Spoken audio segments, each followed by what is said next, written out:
Isiah Pacheco set to make his return today against the Raiders. We're going to go over some of his recent practice footage, look at him on the field. We're going to loop it and continue to talk ball with him, Kareem Hunt, fantasy football, everything in regards with that, prospecting for the future because it needs to be done. But before we do, you need to click that subscribe button right now. When a player's coming back from injury, we'll cover the practice clips. We'll talk ball on them, the return, what we're hearing from the media.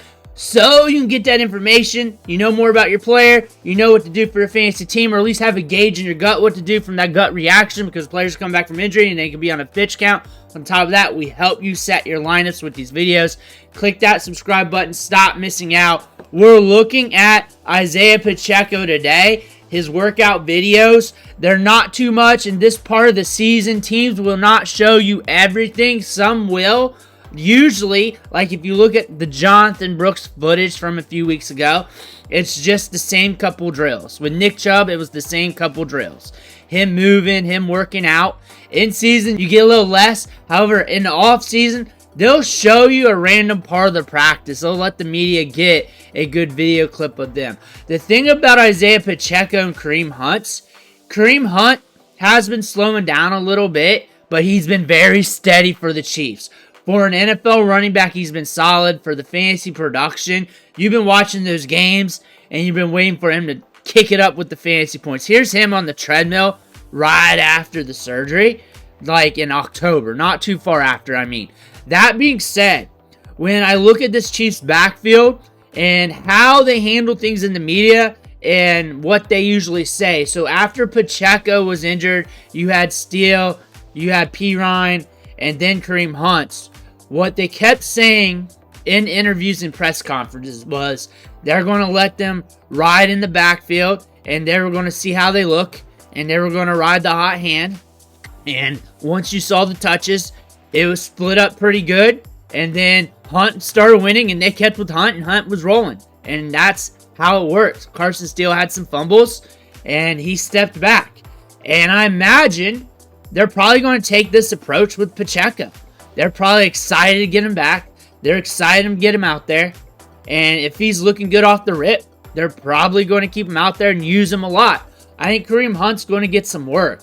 I think he's going to get that opportunity. However, his opportunity is probably going to be indicative to how hot Pacheco runs. If Pacheco comes out and runs hot, it's going to be scaled back significantly. But he's not going to be dead as a doornail. He's probably going to get some work there. He's earned that right. He's earned that right. And this is a very credible coaching staff where they also want to go into the playoffs, get deep into the playoffs, and really have their guys fresh and ready. And with Pacheco back, and if he's rolling pretty good these last few weeks, that'll help Hunt get a little bit more fresher as well. That being said, this could end up being a nasty tandem in the playoffs. When you're looking for fantasy football, we got the Raiders today. This team should be up big. You got Aiden O'Connell at quarterback. The Raiders are one of the top teams when it comes to allowing fantasy points to running backs.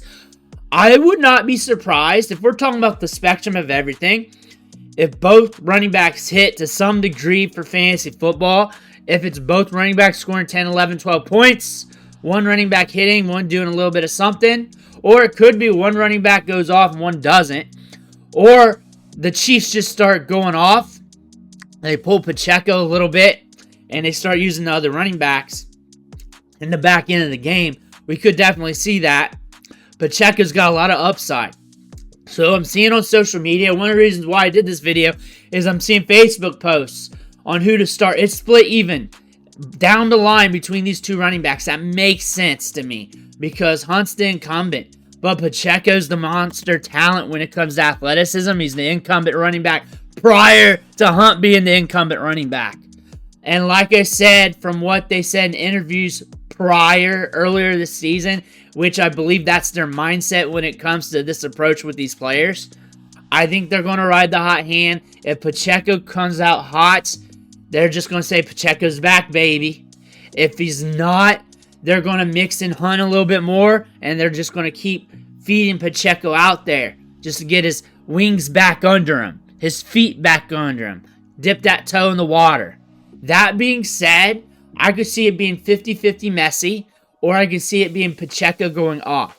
I don't see it Hunt stealing all the workload and them just casually pushing Pacheco in.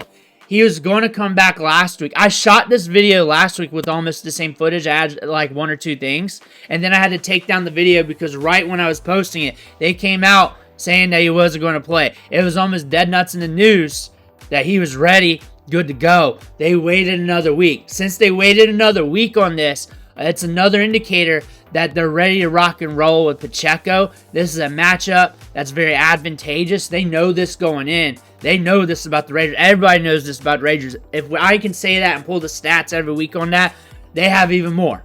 They have even more. That being said, Pacheco should get a good look today.